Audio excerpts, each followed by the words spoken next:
for presenting this class. And we're looking forward to learning about the Texas cultures, past, present, and future. And with that, Mary, if you're ready, we would love for you to go ahead and take over. Thanks, and welcome, friends, OLLI members, and veterans today. We really want to honor you.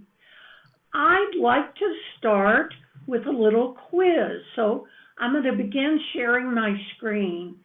And when I talk about the outline for today, I'll talk about when we can stop and actually take some of your questions. Okay, let me scroll back here.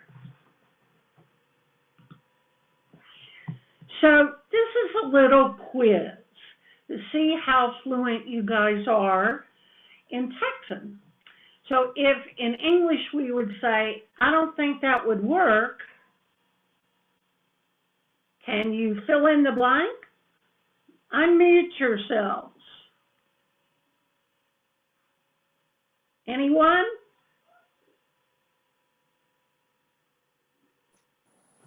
Can you see how to unmute? Well, I'll fill it in, but it's a lot more fun when I see or know that y'all are trying to think about that. That dog won't hunt. Oh. And I use that one because it's just almost mainstream Texan. Okay, it's as big as? All outdoors.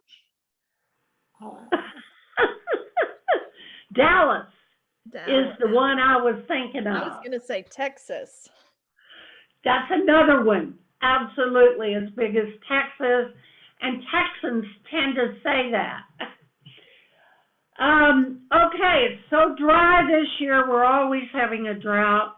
That, this one I'd never heard of. Dogs are bribing the trees. Number 4, he's so ugly, he looks like LBJ. 10 miles of hard road. That's another one frequently used to describe someone who has a bad hangover. He's a braggart. A classic Texas. All hat and no cattle. Okay, this is really hard to do. In Texan, that's like putting socks on a chicken. I'm doing good. Another link to Texas history. In the old days, they'd say, I'm as fine as dollar cotton, because dollar cotton was a good price for cotton here.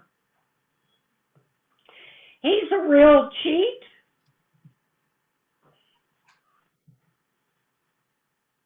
Anyone get that one? He's a real cheat? Yeah. He's as crooked as a dog's hind leg. And then he really wasn't invited. He's as welcome as a skunk at a garden party. And there are millions of these. In fact, I think Texas is one of the few places that actually has multiple websites that are, if you're Texan, you do this or that, and with slang that's uniquely Texan. Okay, this is a little bit different, but it allows me to introduce you to our topic today, which is that there are subcultures in Texas that use language as well as their own cultures in different ways from members of other subculture groups. Let's start with, for example, yo. Who would be most likely to say yo? According to the research I did, yo, first and foremost, would be a greeting among Black Texans or African American Texans. But it's also used by millennials and, in general, younger people.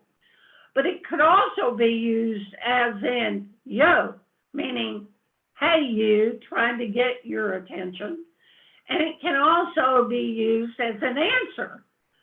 Yo, as in, yeah, I'm here, I'm with you.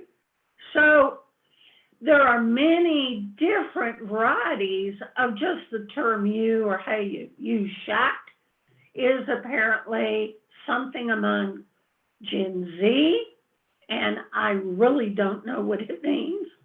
You guys is a common term for people who don't like to use you all, but you all is interesting because it started in the South, but that's one of the few regionalisms that tends to be growing still. And it's apparently because we have no other term in English for you, plural, that's both men and women. And then let's take C, that's German for yo, and I've actually heard that in the hardware store around here. FOB would be a greeting or an insult, perhaps, from one Asian American in Texas to another one. It stands for fresh off the boat. And then tu and usted, and yo, by the way, in Spanish means I, not you. So, and tu is reserved for people who are known, whereas usted is used for people you respect. So there are many different terms used by Texans. I'm not trying to say all of these are used by all of the groups, but I wanted to introduce the idea that we have geography as subcultures in Texas. We have ethnic and racial origins. We have sexual identity and gender. And then we have age. All of those really make us, in a way, like a multicultural society. So that's basically what I'm talking about today. And I'll spend a little bit of time at the very beginning now talking about what culture is. So that's the first topic. What's Texas culture? Is it really a culture? What's a multicultural society? And so then we'll look in detail at what I think are some visible and invisible aspects of Texas culture. At the end of that section, what I'd like to do is reserve a little time for discussion. So I will go out of my screen share at that time and invite you to chat with me about some of that topic about Texas and Texas culture. Then we'll look in more detail at the cultural aspects of several ethnic groups in Texas, particularly the most important ones. And we'll look at all the other aspects of their culture, in addition to, of course, how people behave and what is visible to others. And last, I'm really going to share a lot of data, but more likely I will talk about what the implications are of how our population is changing, particularly for those of us who are outside the 5 major cities in Texas, being Houston, Dallas, Fort Worth, Austin, San Antonio, and maybe El Paso. And we're in Abilene, Fredericksburg, Lubbock, etc. So we'll look at some of the data for that. I want to start with defining what is a multicultural society and the whole idea about Texas. The first point I'd like to make is that in a multicultural society, the cultural boundaries are invisible and constantly changing. Why? That's because our social identities in modern, postmodern America are composed of a variety of our characteristics, our origins, where we live, and so on. And so different occasions make different aspects of our identity more or less important. So we're in constant change as expressing who we are. The other thing is that the cultural borders are not defined by geography. Rather, they're defined by different value systems. And I think that's the biggest surprise, is that when those of us travel abroad, we expect to be crossing cultural boundaries. We expect people to have different language. We expect things to have different meanings, but we don't expect that at home. And so often I think we may have misunderstandings that are based on cultural differences rather than geography or age or other characteristics. Of course, there could be confusion or misunderstandings based on age too. So the definition I would give is, in a multicultural society, there are groups whose values vary significantly across subcultures while sharing mainstream American values to a greater or lesser extent.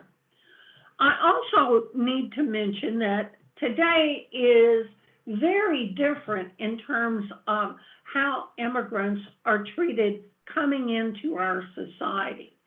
And to a certain extent, over time, what we found is when there is discrimination against groups, against groups who come from outside, there is a lot of pressure to assimilate. But when the discrimination is not so virulent, then you have acceptance of people who are different, etc. So in the early 1900s, Jewish, Italian, and Irish immigrants were not counted as white people. No Asian immigration was allowed, again, until 1965. So in the 60s till today, we have these multiple social identities, and we have an ideal that is more like a salad bowl than the earlier melting pot. So instead of assimilating, most people are acculturating. And that means taking on a mix of mainstream cultural values and retaining some of their own home culture's values. While I mention the value systems, I just want to give you a couple of examples. The U.S. and Texas is one of the most individualistic countries as studied by anthropologists. There are other societies that are collectivistic, like Arab countries, most Asian societies. And in a collectivistic society, the person is defined by the groups they belong to. So you just can't be anyone you want to be. That only happens in an individualistic culture. I want to make another point contrasting U.S.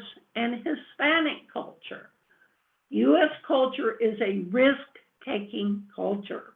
We can see that in the great inventions that have come from here. But Spanish and Japanese cultures have rules for how to behave, and people adhere to the rules because it creates less uncertainty.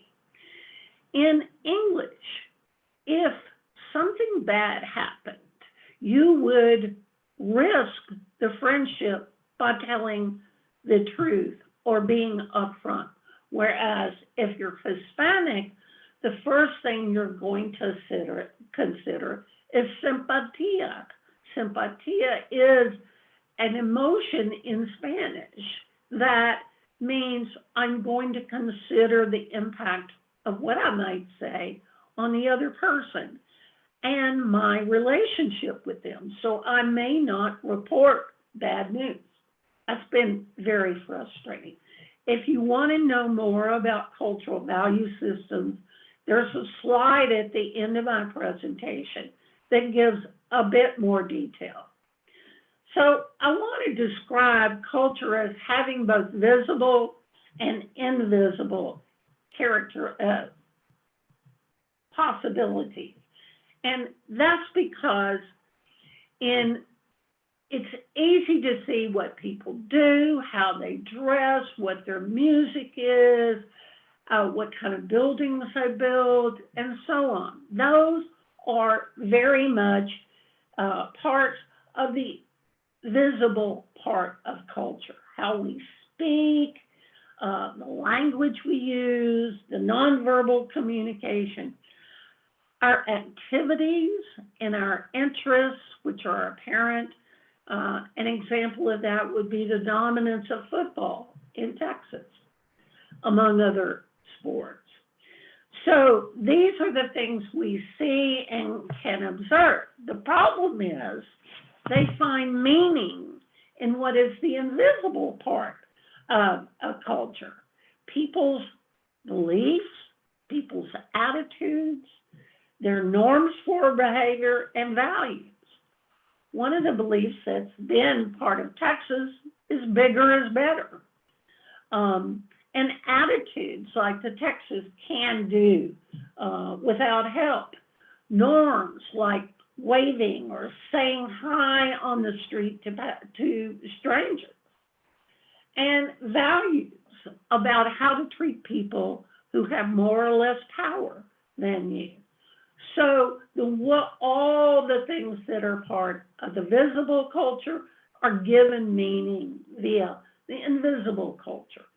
And that's why I say it's very important to understand that people are coming together in a multicultural society with different value systems, which means that you can't just tell what things mean by looking at the first phase of it. So here are some things that are associated with visible Texas culture. Anytime I'm outside of Texas, they always accuse me of having a Texas accent. But the rest of you listening probably know that there are lots of Texas accents. There's a West Texas accent, East Texas accent, and so on. And so that always amuses me. But on the other hand, Texans are noted, like Southerners, to have an accent. In addition, the slang and the words we use, like all those TEXAN terms that were in the quiz at the beginning, are examples of slang that are very Texan. But it's also the other words we use. For example, I grew up in the Rio Grande Valley, and there's a lot of Spanglish that goes on in conversations, in billboards, and everywhere there. So that's another indicator of Texas culture. How fluent most people are in speaking Spanglish. Another issue is how fast, how slow we speak, and all kinds of nonverbal behavior. And that would mean, how much we use our hands and so on, and express our emotions with our face while we're actually speaking. Another issue is how we act. So first of all, we have to recognize that there are a lot of Texas stereotypes that our other people will use to interpret our behavior. So the fact that George W. Bush was always wearing boots was part of, well, he was a Texas governor, blah, blah, blah. That's part of who he is. But I would say it works from the other round too, that assuming that somebody who wears boots is Texan, it's not really a very valid assumption anymore. We're going to look in a minute at many of the customs and rituals that are part of Texas, and as you will observe, I'm sure, part of life in Texas towns. We'll also identify the fact that Texas has significant heroes, special events, special locations, and that there are certain figures, place, person, and event that are associated with Texas. And then a whole category alone would be Texas weather and Texas heat. Why that is a topic when there's nothing much we can do about it is part of being a Texan. And then we'll look at some examples of how cultural life, religion, and economic life in Texas are observed. So one of the interesting things I think about Texans is that we identify ourselves as Texans sometimes before being Americans. When I would hike in Latin America and go through a little village, children would say, "De qué país? Where are you from?" And I would always answer, "Texas," because they would break into a smile and talk about horses or guns or some part of Texas stereotype, but it gave them a way to interact with me. I find it interesting that there's a whole lot of attention to who is a native-born Texan versus who is not a native-born Texan, but the not native-born Texans like to say, "I wasn't born in Texas, but I got here as soon as I could." And then in a funny way, anyone living in Texas can truly adopt it as their home and then assume some of the cultural habits and beliefs and attitudes of a, quote, typical Texan. So I did a focus group with other folks to try to identify some of the pretty typical Texas rituals and activities, preferences that they do. So high school and college football games, rivalries, and rituals before the game, after the game, first fishing trip or first hunting trip is often a major event in growing up in Texas. Road trip, almost anywhere you go in Texas is going to entail a road trip. I grew up in the Rio Grande Valley, so I always said a road trip meant going someplace more fun. Junior, senior proms from high school and moms, those are still the custom after years and years. Spring break at the coast, tubing somewhere on a river, bluebonnet photos, pickup trucks and Suburbans, and they used to call the Suburban the national car of Texas, complaining about the weather and traffic, that's kind of a Texas ritual. Visits to the Alamo and the Capitol, we did that almost always, sometime during elementary school or mid-school. Summer camps, and then there are these foods that are just so Texan. Tacos, any meal of the day. Tex-Mex foods and Tex-Mex beers, which would include all Texas beers and all Mexican beers. Barbecue, of course, Texas style, and Bluebell ice cream, not necessarily on the same plate. CFS, chicken fried steak, and Texas wines now getting to be a ritual. Why do I consider it a ritual? Well, we pay a lot for our Texas wines, and that indicates we're willing to pay the premium because it's from Texas. Boots are okay, any occasion, everything from cheerleading to black tie events. The idea that we put the shape of Texas on cookies, crackers, tortilla chips is amazing. And then all kinds of other things that we make into the shape of Texas. If you're from Colorado, there's not much use in putting together anything that has the shape of Colorado on it. So we're lucky that we have that uniqueness. And it reminds us again of our attachment. The bigger is better rule has always been associated with Texas. I remember bringing friends here from other countries, and they could not believe how big our iced tea glasses were. Bigger is better, and flying the Texas flag is a custom that many, many Texans observe. We also have wonderful Texas music, multiple genres, everything from conjunto music to rock and roll and the blues. Colorful cemeteries and the Cotton Eye Joe and line dancing. These are all, I would say, Texas activities. So who are the icons of Texas culture? First, the famous people, the heroes of the Alamo, Stephen F. Austin and Sam Houston, who were the major forces behind Texas independence, LBJ, but also almost any Texan who's outstanding becomes famous to us, like Dr. DeBakey, who was the first one who transplanted a human heart. There are also symbolic places in Texas history, the Alamo being the most important one, Dealey Plaza in Dallas, Austin's colony, which is called the Old 300, and then the border. The border is a very integral part of Texas life if you grew up near there.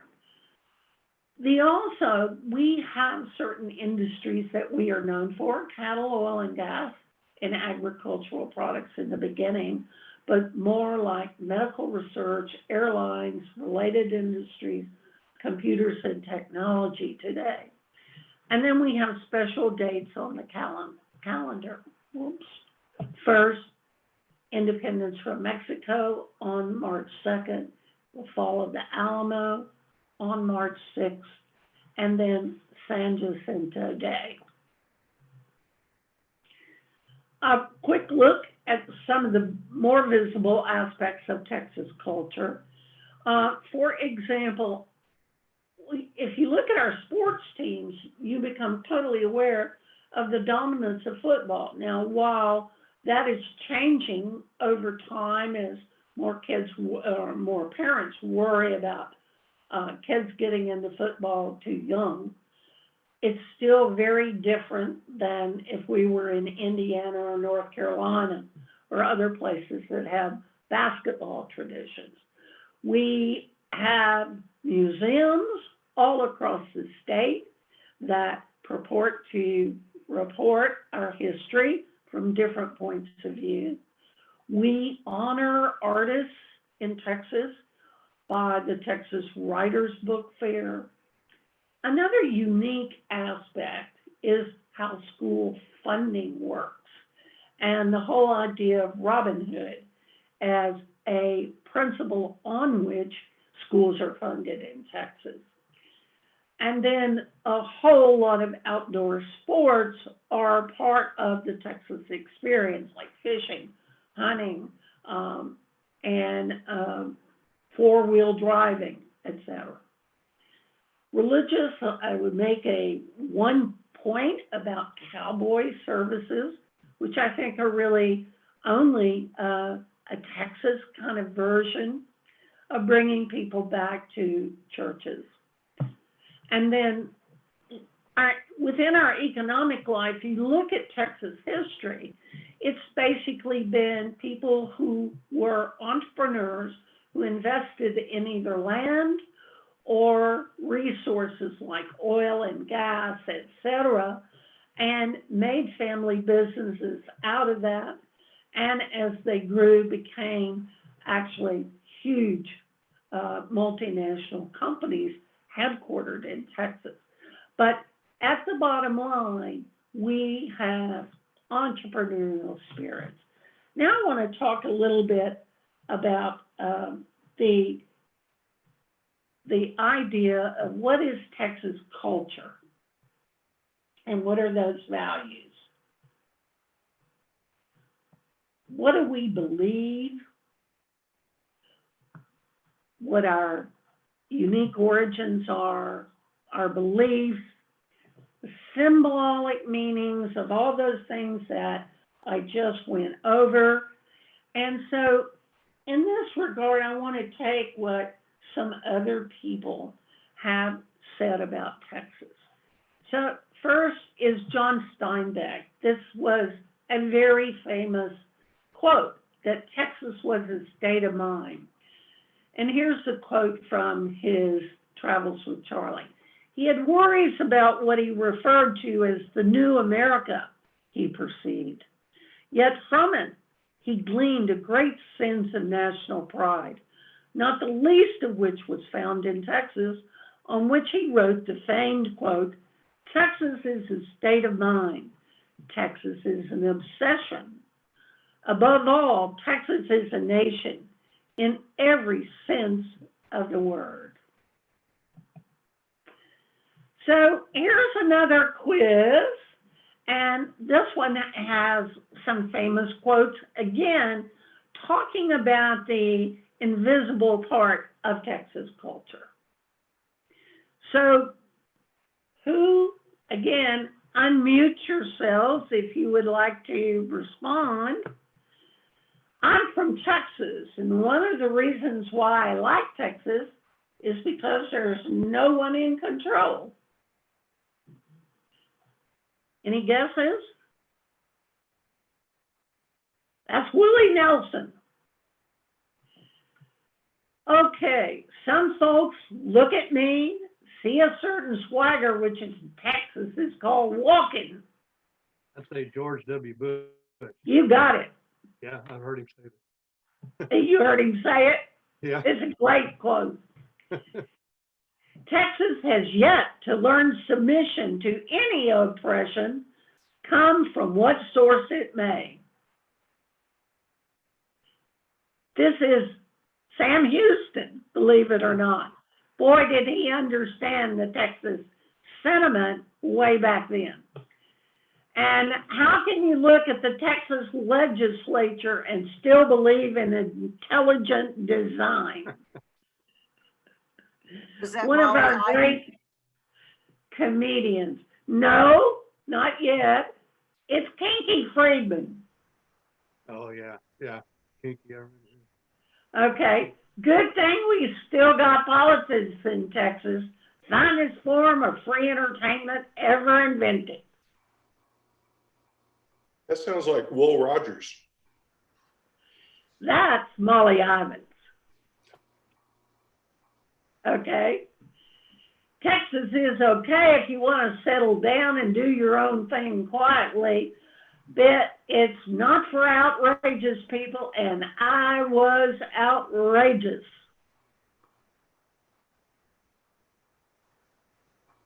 That's Janis Joplin. And the last one, I don't know this person, but I love the quote. If a man's from Texas, he'll tell you. If he's not, why embarrass him by asking? It's John Gunther. That's the author of that one. Good.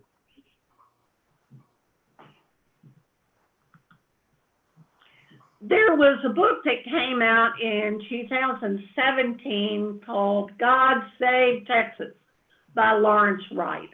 And he really had some great quotes.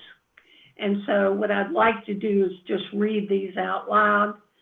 I think they get at this mythology, this invisible part. So here I go. On the silver screen, Texas was not a real place. It was a symbol for the unbridled West. Texas was an arena of the soul where a man comes face to face with death and destiny. And then the next one, I think, addresses more contemporary Texans. There's an element of performance involved with being Texan. the boots, the pickup trucks, the guns, the attitude. They're all part of the stereotype, but they're also a masquerade.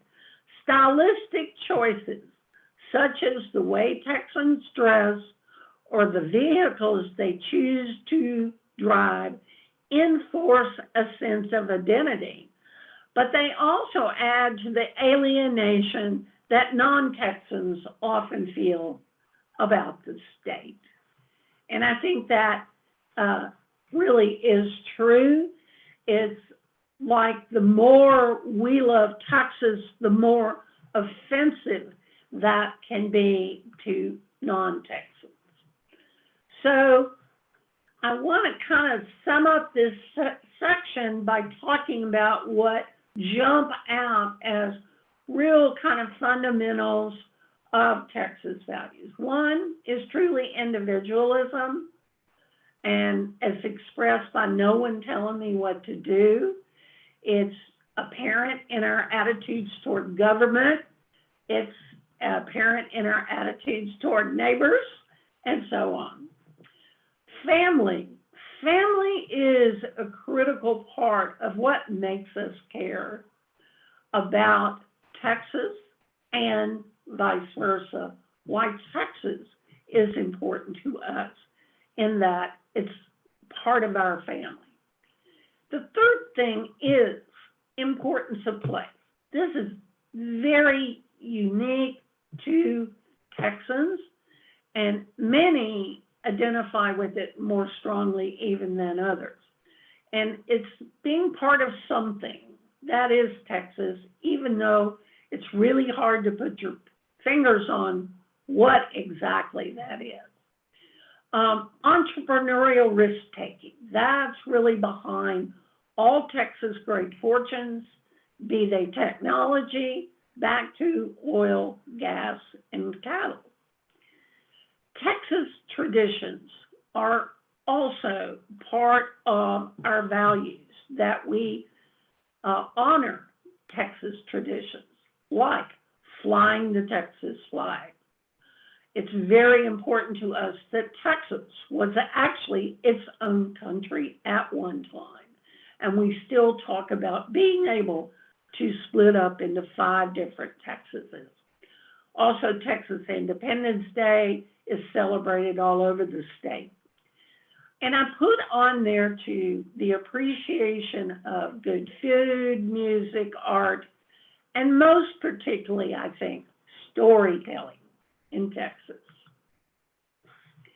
So a little bit about Texas culture's past, though not a lot of detail.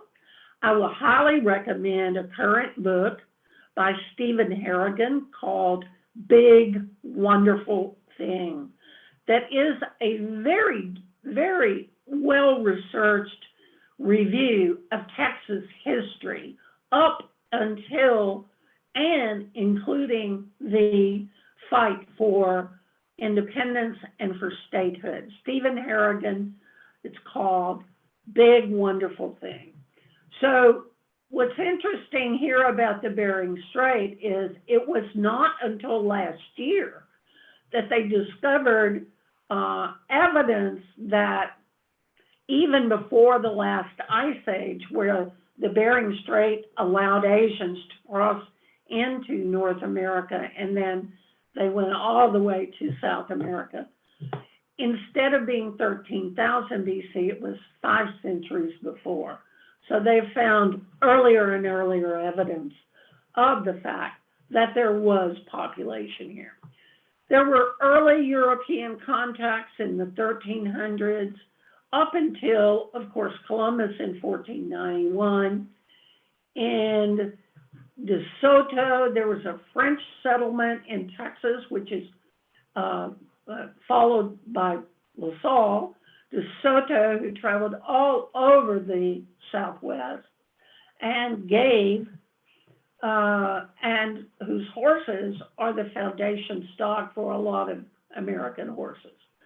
But due to those events and the oncoming contacts, it resulted in a 90% decline in native population by 1492, which is why it seems that so many people perceive this as empty continents. During from 1530s, when Santa Fe was established, the missions were set up in Texas in the 1700s as a way to protect the Spanish frontier. They were afraid of the French invading, and then they were afraid of the United States. It was only after statehood and in the 1800s, when Mexico began allowing land grants, that we had Anglo settlements. And most of the settlement of Texas during the 1800s was of people from diverse origins and ethnicities, but most of it was Western Europe. Okay, here's where I thought we could stop for a couple of minutes, maybe whatever you guys would like to talk about. So unmute. Any comments? Mary, this is Lindy. I'm going to just tell a story about when I was in Columbia, Missouri, and Asleep at the Wheel came to play there. And I was so excited to see Asleep at the Wheel, you know, from my home country. And at the end, they played Cotton Eye Joe. And of course, we're all aware, if we know Cotton Eye Joe, there's a place where everyone yells a certain expression, which the initials are BS, but everybody yells the whole thing. And when they got to that point, I yelled out after everybody was clapping along. And I was the only person in the entire auditorium who yelled that. And fortunately, Ray Benson said, well, we have someone from Texas here. Great. Great. Love it. And I think that's one of the things that we Texans love, is that when you're outside of Texas, people find it amusing that you will say, yeah, I'm Texan. And then somehow that starts a conversation, it seems. Mary, this is Jim Harris. It's very interesting class, and being non-native born Texans, having come from New Mexico, you know, we're still learning. One thing that I've always been curious about, Texas has quite a strong history of from Hispanics and from Mexico, but yet some of the towns and places, like for example, you have Llano up Highway 16, but then you have the Llano Estacado, which is the correct Spanish pronunciation. Everyone here calls it San Jacinto, where really it'd be San Jacinto, and I'm just wondering why that is. Well, I don't have an explanation. All I can say is I lived in Austin for years, and the drag was called Guadalupe or Guadalupe. The mispronunciations are also in English for those who are like on Spanish radio, etc. It always would amuse me that they would be speaking, rattling along in Spanish, and then it would be, and East Benoit Boulevard. And that was the translation. So I don't have an explanation, but I do know that many of us use Spanglish. And so that can even color the accent that you use, meaning Llano, if I go there and say Llano, it's not going to work. The same thing with Burnett, by the way. Burnett is supposed to be pronounced Burnett, not Burnett. So it's the locals who I think determine what's the proper pronunciation. Thank you. Jim, this is Lindy again. I suspect if you go to Llano or Burnett or something and use what we would think, you would think would be the correct pronunciation, their response is going to be, "You're not from around here, are you?" Yeah. And it kind of defines part of the identity. You know, if you're from here, you know how to say these things. Yeah. Yeah. I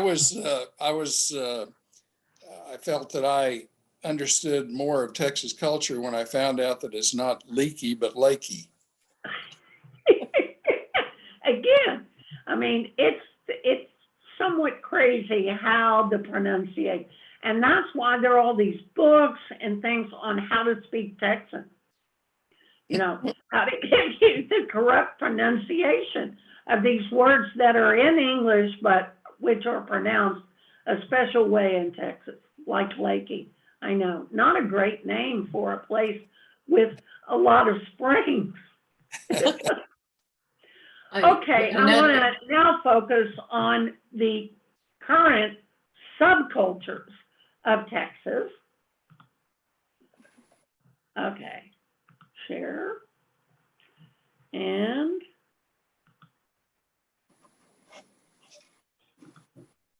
there we go.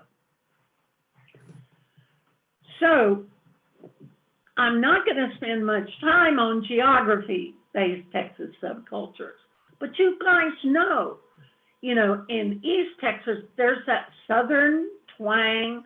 Not only Southern twang, there was a history even of slavery there, not in other parts of Texas. So it's really rather an extension of Southern culture. South Texas is very much Mexican influence, and just what we were talking about a minute ago with language being all kinds of mixed up. North Texas, because of the industries that it has, etc., is more like Midwestern Texans. And I'm not sure that there is a distinct accent from North Texas, or whether you could tell someone from Denton rather than Omaha. And of course, Central Texas is the unique place where German Texans established enough different towns that we have that heritage, even though there were lots of other places that were very ethnic in Central Texas too. I'm putting forth German Texans because I'm here in Fredericksburg. I want to make another point here on lifestyles that are very much determined by both values and geography. Values, in that the LGBTQ culture in Texas is less than 5% of the adult population, but it can be very significant in our city. And it's also true that gay women are often found in much smaller towns all over the U.S., but particularly also in Texas. Another point to be made is that over 50% of the housing units in Texas are non-family households or single persons living alone. So the idea that even though family is extremely important as part of our values, actually we are moving to a less family-oriented lifestyle. And then the differences between urban, suburban, and rural communities is not just demographic, it's also cultural and has implications for that. There are age-based Texas subcultures, Gen Z, Gen X, boomers, and seniors, and ethnicity-based subcultures. The white or Anglo Texans, Hispanic Texans, Black Texans, and Asian Texans and other ethnicities, and then German American Texans. So the rest of this section, I want to introduce some cultural aspects of Anglo Texans, Hispanic Texans, Black Texans, and German Texans. So again, the calendar, there are special dates on the Anglo-Texan calendar, and that would include all patriotic holidays, all Christian holidays, Texas colleges football games, Texas sports teams, championships, and fishing and hunting seasons. So those are very particularly part of the pattern of the calendar. Famous Anglo-Texans, of course, the heroes of the Alamo and the founders of the Texas Republic. And again, almost any Anglo who is outstanding in any field. It's like the famous Dr. DeBakey, who was the first, who really was not the first person to transplant a human heart, but who was the first Texan to do so. There are also special customs. We've noted before, waving or greeting strangers. There are traditional foods for holidays. This is really quite interesting because lots of immigrants know that we have a tradition on Thanksgiving, but they are not aware that it's not just turkey, it's some particular side dishes that go along with it. Another activity that is very Anglo are cook-offs. Cook-offs in barbecue, cook-offs in chili, and all kinds of things. Flying U.S. and Texas flags, and then special Anglo-Texan products, Mrs. Baird's bread. Everyone has Mrs. Baird's white bread, and in school we used to go visit where they made Mrs. Baird's bread. Mild salsa, often, of course, Anglos I know eat hotter than a lot of Hispanics, but mild salsa was developed to increase the taste of people who liked milder things with Hispanic foods. And of course, a special product, queso con Velveeta y Rotel. There are certain brands that are most famous in Texas, and they are sprinkled across my slides. Whataburger is one, Dr. Pepper is another, Southwest Airlines, Pace's picante sauce. Those are a few of those. And of course, Anglo-American Texans are concentrated east, north, west, central Texas, but also small Texas towns. Now, a few cultural rituals of Anglo-Texans. One is the 4th of July parade, which in my hometown of Fredericksburg is a very big one. Then the county fair, which Gillespie County has the oldest county fair in the United States. And so that was established after the Germans came to settle here. Beauty pageants and parades have been a tradition among Anglo-Texans, and now, of course, include Hispanics and other ethnicities. But the custom was created basically by Anglo-Texans. I have an interesting story about Oktoberfest. I hosted a group of Chinese students who were spending a semester in San Antonio, and they wanted to, and one of them worked for Volkswagen in China, so they wanted to come to see Oktoberfest here. And it turned out we had these stand-ups where people could take their picture. But there was one guy with us, and he refused to have his picture in any of them. Why? Because the man who wears a green hat in China is the man whose wife is doing him wrong some way. So I found that really interesting as, again, only knowing a Chinese person telling me why they refused to have their picture taken after I did everything to be able to, finally, you can see I moved in.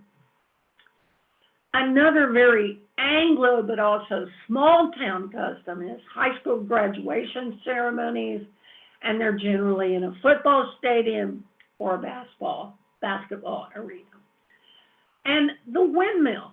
I find the windmill very interesting because it's a symbol of the West, but it really is what allowed all of these Anglo-Texans to go into places that had no water and actually create a source for water.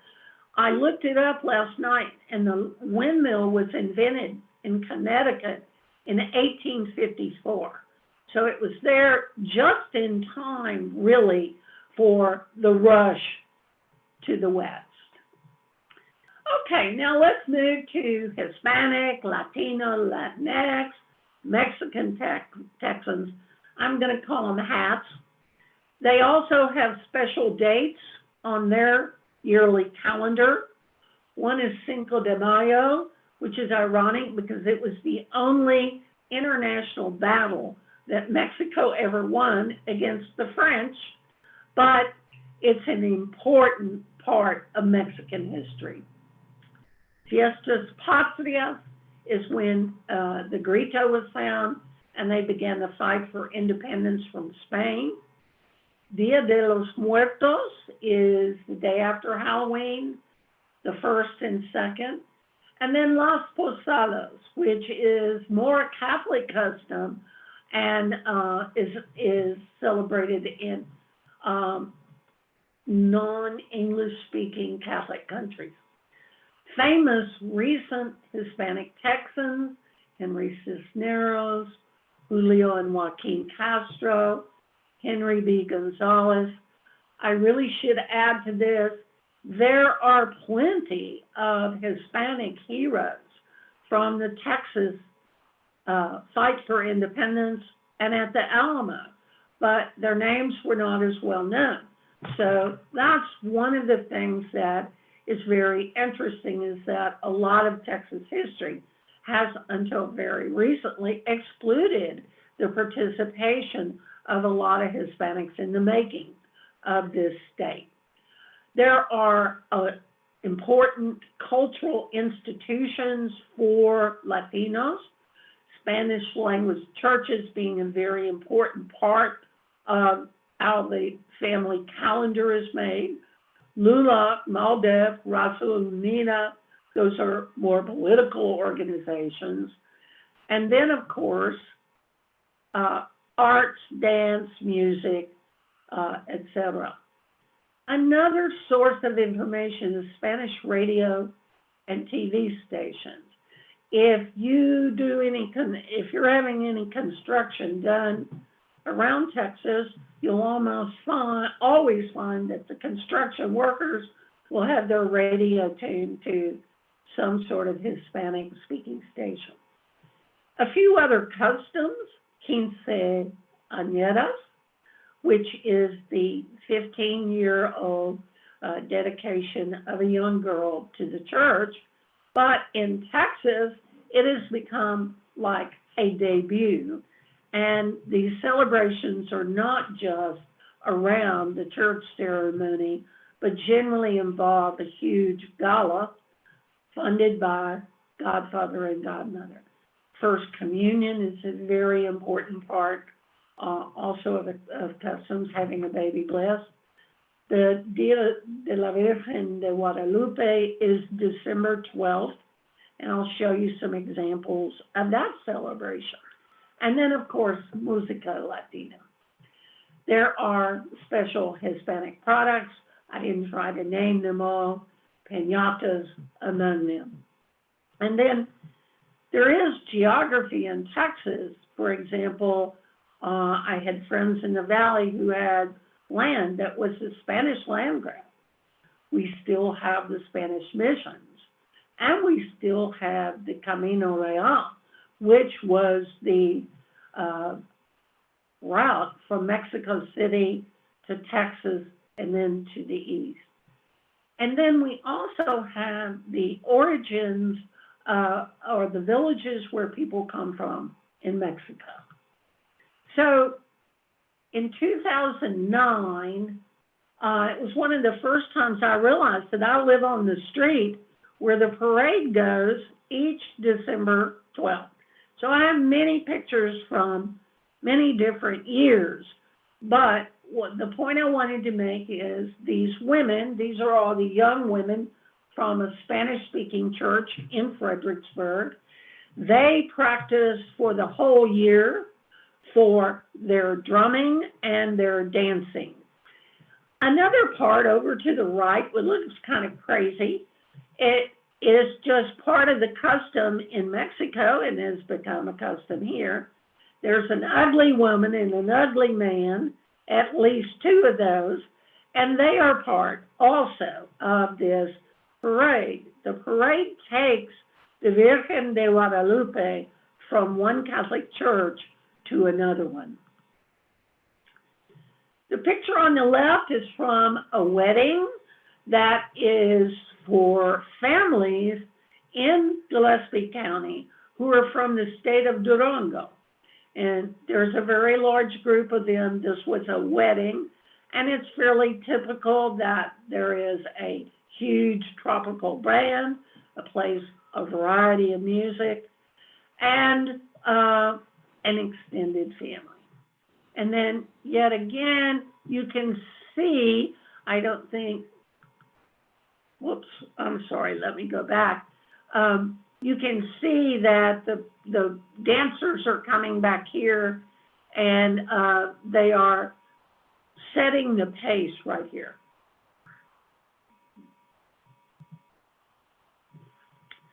So now I want to make a contrast with Black Texans, Black American Texans. They have, again, their own dates on the calendar, Juneteenth. It was interesting this year that until this year, Juneteenth was not really well known out of Texas, but it's become very popular now. There's also Martin Luther King Day and Black History Month. Famous Black Texans, the Buffalo Soldiers, the Seminole Scouts, Juanita Craft, Barbara Jordan, Heman Sweat, and our globally known political, sports, and musical Texans, such as Beyonce. So again, any outstanding Black Texan is a famous Black Texan, just as is the case with Anglo. A special custom is Kwanzaa, which is celebrated each day, an aspect of gratitude from December 26th to January 1st. There's also history of geography. Deep Ellum is a place where there was a lot of Black music and blues that came out. The Peyton Colony was set up by freed slaves, as was Clarksville, Texas, which is now part of Austin. Black populations are concentrated in Southeast Texas. 65% of the whole population is in Houston and Dallas-Fort Worth. Killeen has the largest percentage of its population that's African American.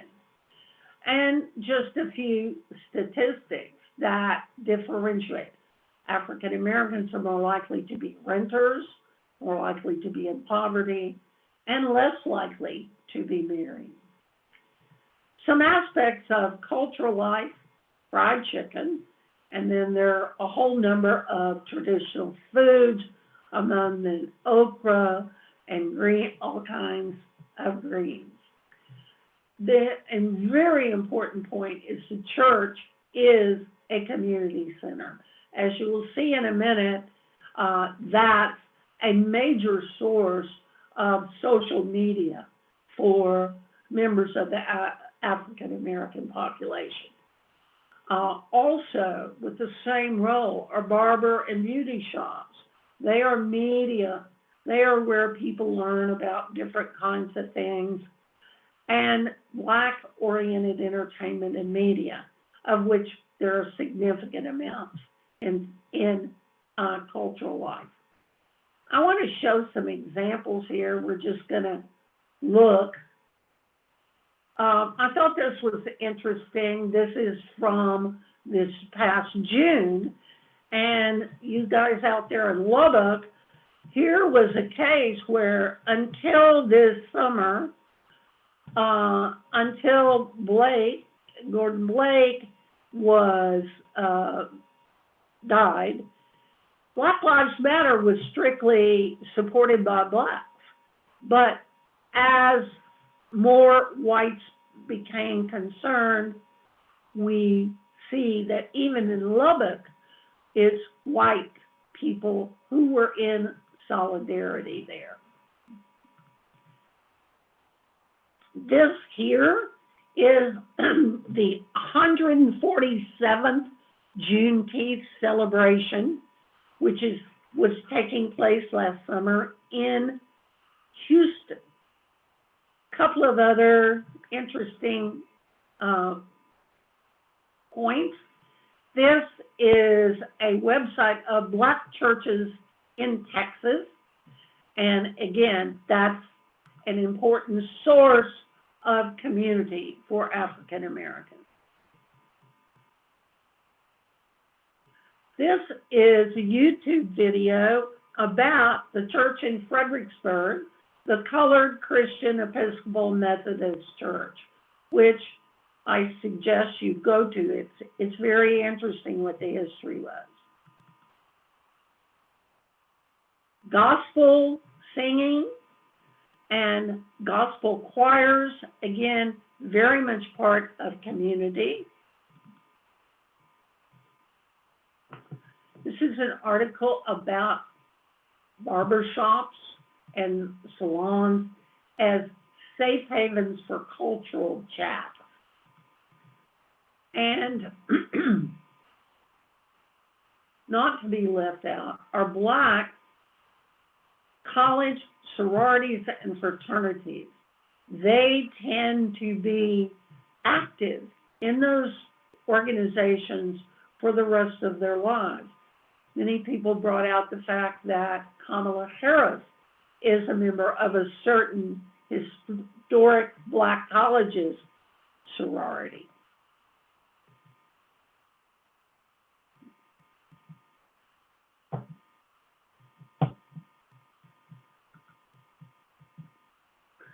Okay, and last in this section is the culture of German American Texans. And one of the reasons I put this together, even though some of you are not from Fredericksburg, is because in a minute I'm going to talk about the demographics that are coming to change part of Texas. And so I want to make the point that while we are very still German, right now it's mostly Anglo Texans who are promoting and exhibiting the German influence in and about Fredericksburg. So we have these special dates on the calendar like Easter fires or Oktoberfest. We have famous German American Texans, special customs, Eisbahn, polka bands, Sagenfest, Volksfest. 36% of the foreign white stock in the 1930 census were German American Texans. And of course, Central Texas is the location. Special products, sausage and beer making, half timber and limestone constructions, and Sunday houses. And then symbolic geography, Indianola, which no longer exists, but is where the Germans landed. New Braunfels, some of the freethinker communities like Comfort and Loyal Valley. Okay, I'll take a break here.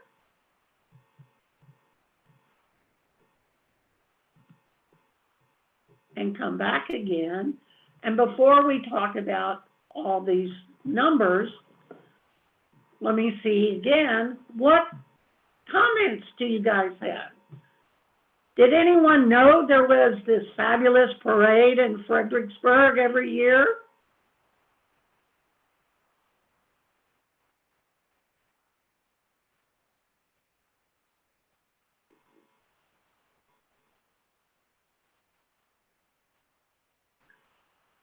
Well, I'm not getting a bunch of blowback.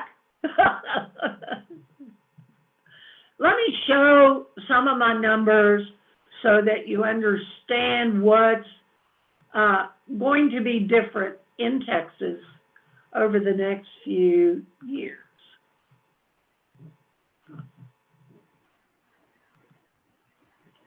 So did I screen share? Oh. So this was Texas today. In other words, between 2010 and 2018, which was about the most recent. One of the things that I want to make a note is I just put some numbers in there that I thought were significant. Mary, For example, Mary, Texas has Mary. experienced much more growth. Yes? So it's not screen sharing. Okay. I thought that I'd forgotten to do that. So let me just.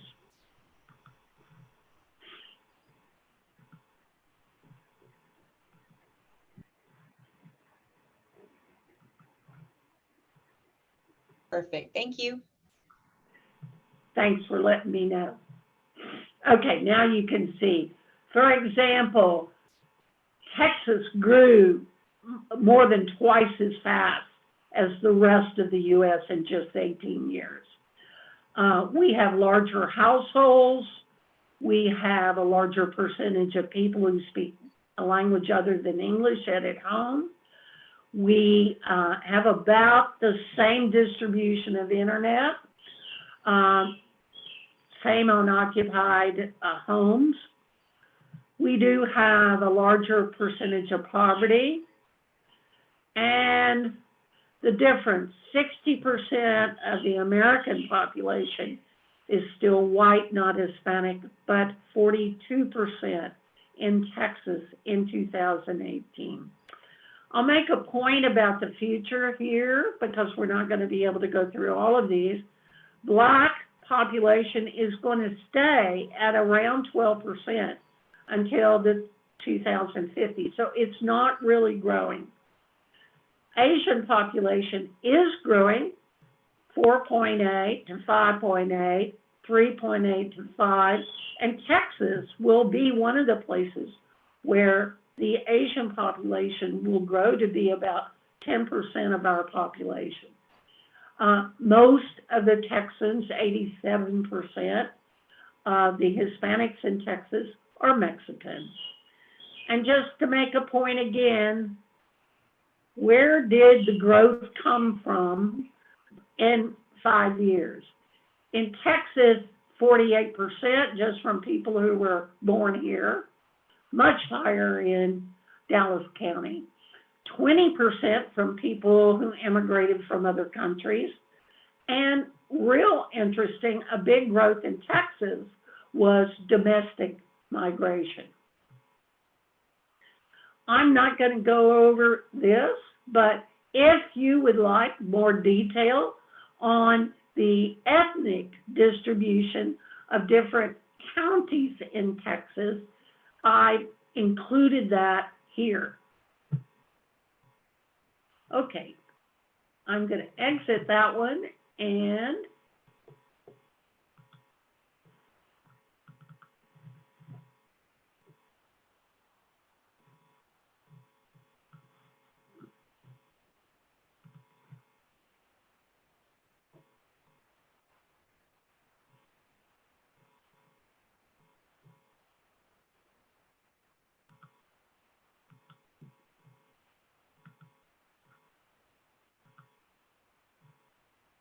okay. So again, here are the population projections from 2000 to 2050. And you will see that Texas is going to go from 20 million to 31 million something. And you can see the big growth that's going to happen in our cities from 3 million to 6 million, 2.2 to 3.7. Their county 1.3 to 2.4. Travis is the one that experienced massive amount of growth until now, but they're going to continue to double. I put the 5 hill country counties plus 5 more counties where we have OLLI folks. So if you'd like to calculate the percentage growth in your counties, one of the things you will discover is that the growth in the future is going to be in Texas cities, but not in Texas rural areas. And so that's one of the points that I want to make in this, because it's going to have significant implications for each of our locations in the future, because the directions are not the same in most places. Here is a more detailed table, and it includes the ethnic breakdown of different counties. And you will see again what will be happening over time. For example, let's take percentage Anglo in Texas, 45% is going down to 34. It'll only be 1 in 3 Texans. And Hispanics, 40%, they're going to be 1/2 of every Texan. Blacks, again, they're going to stay pretty much the same, and other will grow a bit. Now compare that to Blanco, which all of the hill country counties are more Anglo than Texas as a whole, but you see that's going to decline. Gillespie is going to go from 78% to 57%, and so forth. This is just on the growth, and I wanted to make a comparison here. Texas percent in 2050 as compared to 2040. You will see how each transitions to the next. A note, this table starts at the top with 2050 and goes back to 2010. So you need to read it that way. Texas tomorrow by the numbers, one of the things that we see, of course, is the significant aging population. That's the growth from 2016 to 2060. Most of the growth is going to be with older people. But there's also an age distribution that is very similar than what it is now. And in fact, one of the things I looked at was the number of kids who need to be in school, and that number is not going to change for most of the rural areas over time. So it's not like education has been focused on for so many years, trying to build up to a growing population. We will now have a population that's not growing, and we'll need to figure out how our educational priorities ought to change. This last one is just Gillespie. Okay, I'm going to finish up.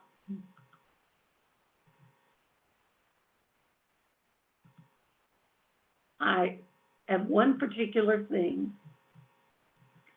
that I really want to show you guys, so I'm going to be skipping some of this detail.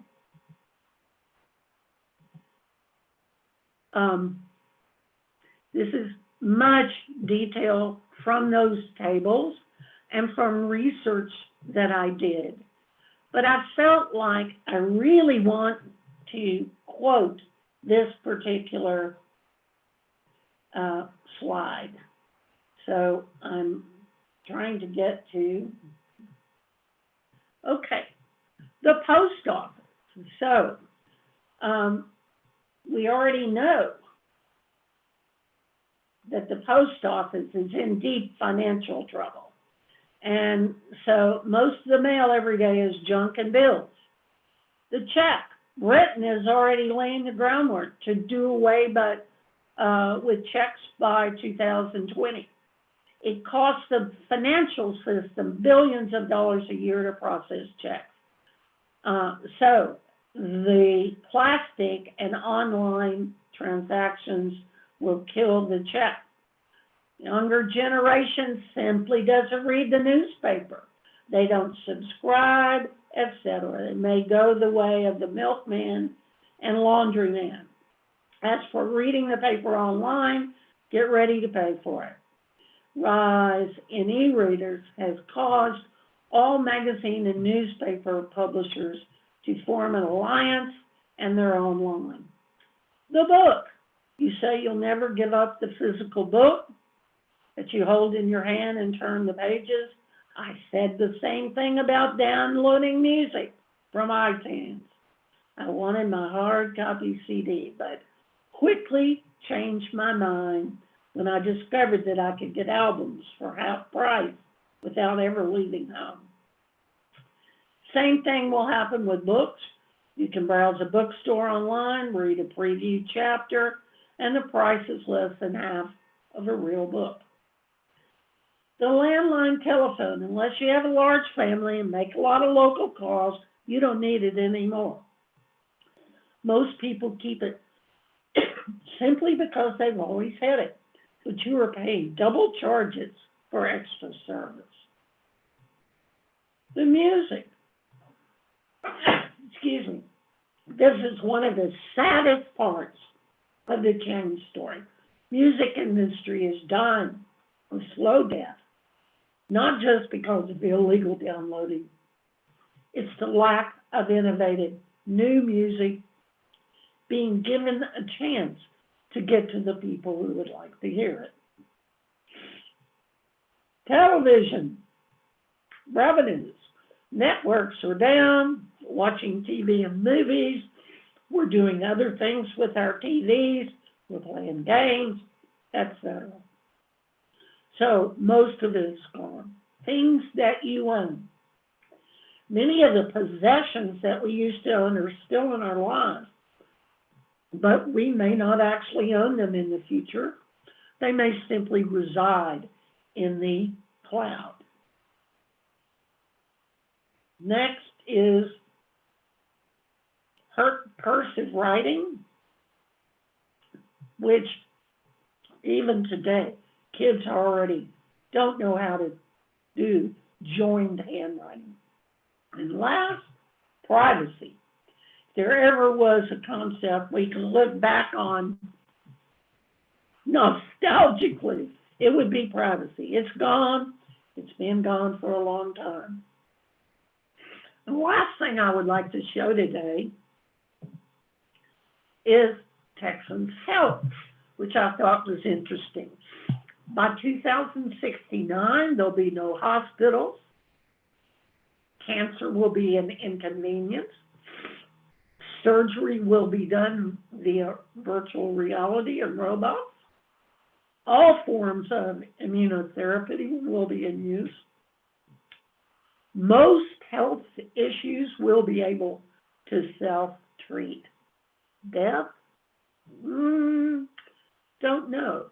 But what was said was the single most important thing needed for health in 2069 is empathy, love, and compassion. So I'm going to stop sharing and ask if anyone has anything else you would like to bring up.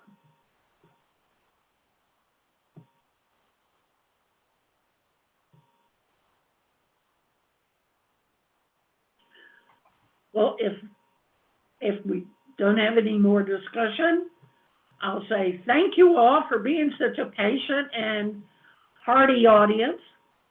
And I hope to see you at other Zoom OLLI meetings. And please tell your friends.